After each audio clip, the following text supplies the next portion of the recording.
Okay, today on Eat This Pod, I have the pleasure of having a good friend of mine, Paul Carter, who is the executive chef at the Phoenician Resort. This is kind of a big deal to have him on the show, so we're thrilled to have him here, and you're going to be putting together a monkfish dish that just sounds incredible.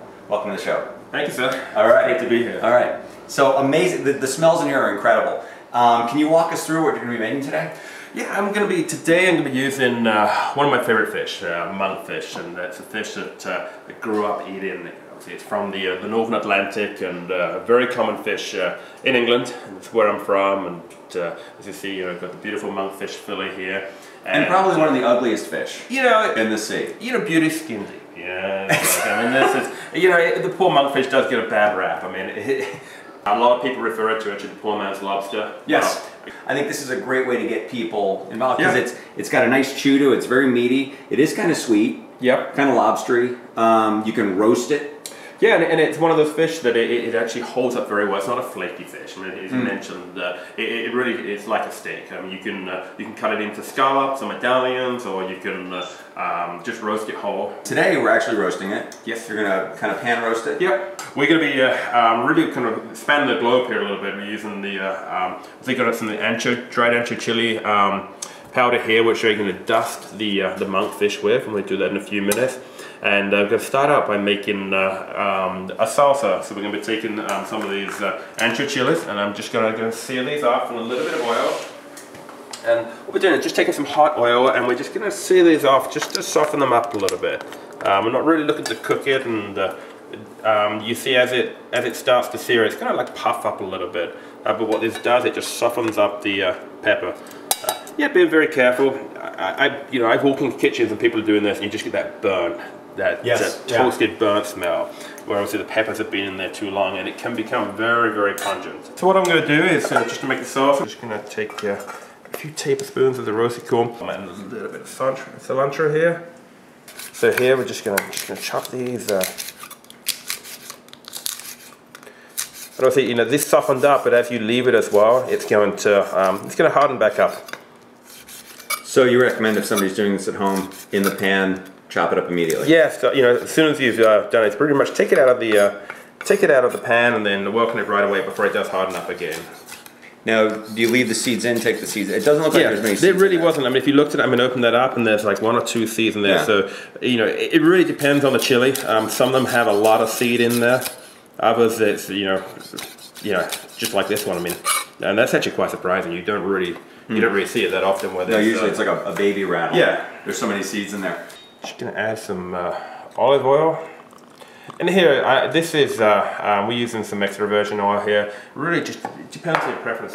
People who ask me, it's like, I've got this expensive oil, should I use it? It depends on the flavor. Right. What you're looking for. I know a lot of people that like olive oil, but they don't like the very strong, intense flavor of olive oil. Okay. That's what I said. Well, then maybe use light oil. Light oil. It doesn't have to be an extra virgin olive oil. I just want to let that steep. So what I'm actually going to do is I'm going to put this in a pan, and I just want it to warm through. So as it's warming, the flavors are going to change, and it's going to bring out some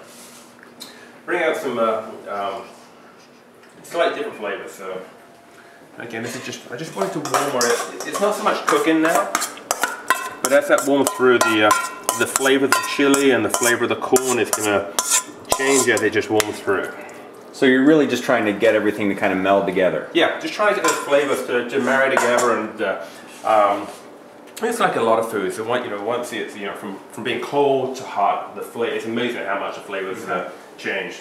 Especially with seasoning as well. I tell people it's like season it at the temperature that you're going to eat it. Okay, so let me ask you then, would you take the bowl, what you had in the bowl before you put it in the pan, would that be your do ahead? Yeah, you could definitely do that, have that prepared, keep it in the fridge, and obviously as it sits as well, that chili flavor is going to come through. And then when you go to make the monkfish, put a little bit in a pan, just warm it through. Now the gnocchi that you're making is very cool. It's actually my favorite gnocchi because it's so incredibly light, and you wouldn't think it is. Most people think of gnocchi as potato. Yes. And there are essentially 3 types of gnocchi. There's the potato, there's the ricotta, and then there's one that's pate choux based. Yep. And this is the ricotta. So why would you? Why this one with the monkfish? I just prefer the texture to it, and I like to, instead of add in cheese at the end, maybe like parmesan or something like that. Incorporate it into the gnocchi. So it's I like the flavor out of the different styles. It's just my personal preference. Okay. I think it's a little bit lighter as well. And you wouldn't think that because you think cheese is being heavy, but that ricotta, it's just such a high moisture cheese. You don't even notice the flavor of the ricotta so much. It's almost like a little pillow.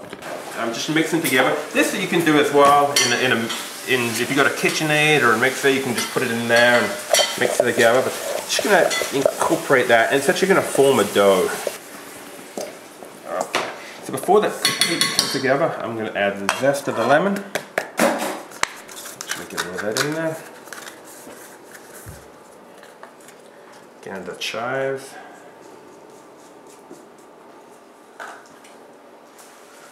And not forgetting the salt and pepper. A lot of people, is one of the mistakes that a lot of people make is they think about salt and pepper as they're actually finishing a dish, and it's like I tell people, incorporate that into your dish. That's where and then your flavor is going to be throughout the dish, opposed to just being well seasoned on the outside. So it's still like if you feel that it's got a little bit of moisture in there, where it's not obviously there's no liquid left in here, but make sure that's all well incorporated. So I'm just going to take a small portion of this over here. A little bit of flour, and then here we're just going to work this out. I always tell people, don't stretch it. I see people like rush in to try and get it to the shape they need, so just gently roll it out until you get it to the length you're looking for. Yeah, just roll it and then just clean that up, and then just go ahead and cut it into the size. I mean, you can, if you wanted it into like, you could very easily, if you want it to be smaller nuggets, you can just cut it into those shapes, or for this dish here, I'm cutting it into like roughly an inch. The next step is just going to be poaching these off. I would just poach them a little bit of water. Okay. Salted water? Yeah, I would just poach them a little bit of salted water, and that's it, and have them ready to go. And actually have some here that made this morning, and these have just been poached off. And you just like pre-cooking a pasta. So let's get our friendly monkfish. So monkfish is one of those that you're not going to see it too often over here. I mean, if you order it online, or some of the specialty stores would have it. But if you get the monkfish, it's going to have like this sinew on there that we look at just removing. So I'm just going to go through and just, you can leave it on there. It's actually not going to hurt as for the flavor. But what it's going to do as you cook the fish, it's going to obviously shrink and tighten up. And if I put this in the pan right now and cooked it with the sinew on, what's going to happen is the monkfish is going to curl. Right? Yeah, it's going to buckle up. Dust it with some of the ancho chili powder. And obviously depending on your preference, how spicy. I actually love going to, especially for spices when it comes to Southwestern, places like, I love Ranch Market, Food City. I mean, it's amazing, the spices, the array of kind of like the local bodegas. Yeah, they have so much more variety. And they're generous as well, especially if you're buying things like peppers and that, they're going to be fresher. You see what I'm doing on the board as well. I'm just going to roll in the monkfish to get a good coating.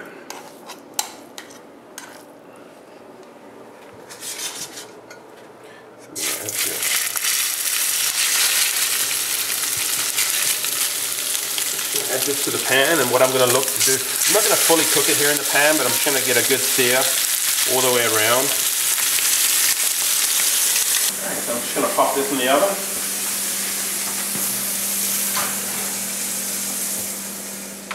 Okay, so what I'm going to do now is start two things to do while we've got the monkfish cooking is I'm just going to saute off the gnocchi, and then we're going to saute off the mushrooms, and they're the final two steps, and then we'll start to put the dish together. So again, taking some of the oil, going to put the gnocchis in the pan here. We're just going to pan fry these and just going to crisp them up, get a nice golden color onto them. So you've got shallot and garlic going on there? Yep.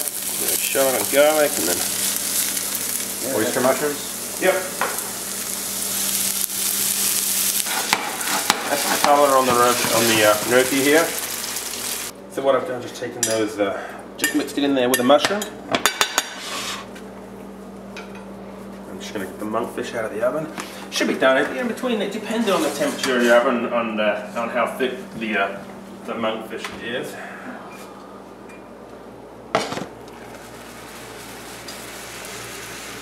Rubbing them around in the pan here to make sure as well. Looks incredible. They absorb the the juices that are there. And then the key is almost well, like you're taunting.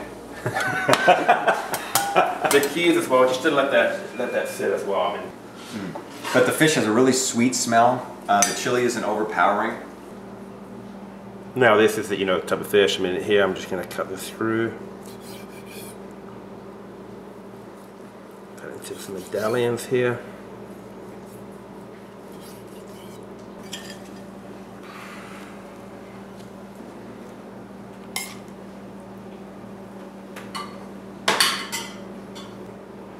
And it's got what the French would call a pant, which is that just to the point of doneness. It's still nice and shiny.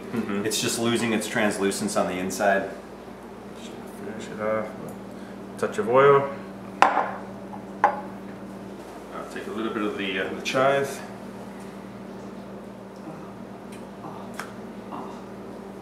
And voila. In real time, this whole thing took about maybe 35 minutes. Yeah. From start to finish, and that was cleaning up the fish, that was making the dough, that was, with the exception of roasting corn, that's the whole dish. Yeah. It's fantastic. Yeah. All right, we're digging in. And you know what? You need to tune in because we're going to sit down for a little while and talk to this gentleman about where he came from, what his opinions are about stuff. And we already know he's a fantastic cook, but we're going to find out a little bit more about the man himself. So tune in to the podcast. Chef, thank you so much. My pleasure.